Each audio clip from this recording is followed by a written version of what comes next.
అందుకే పెద్దవాళ్ళు ఒక మాట చెప్తారు, నీ జీవితం పండాలి అంటే నీకు పూజ వచ్చా రాదా వదిలే,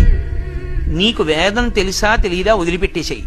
నువ్వు ఉపనిషత్తులు చదువుకున్నావా చదువుకోలేదా వదిలిపెట్టేయి, రామాయణ భారత భాగవతాలు తెలుసుకున్నావా లేదా వదిలిపెట్టేయి, దక్షిణామూర్తి యొక్క మూర్తిని చూస్తూ కూర్చోవడం నేర్చుకో, అదొక్కటి నేర్చుకో చాలు.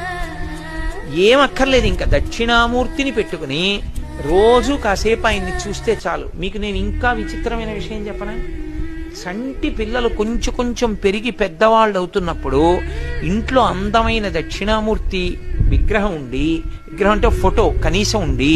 పిల్లలు కాసేపు దాని వంక చూడడం అలవాటైతే మీరు చూడండి, నేను యథార్థం చెప్తున్న, పెద్దలు నిర్ణయం చేసింది, వాళ్ళు కళ్ళు తిప్పి ఆడుకుంటూ ఆడుకుంటూ పాకడం కూర్చోవడం వచ్చినప్పుడు చూసినప్పుడు వాళ్ళు నిశ్చలంగా కాసేపు ఇలా దక్షిణామూర్తి వంకే చూస్తారు. పిల్లలు చిన్న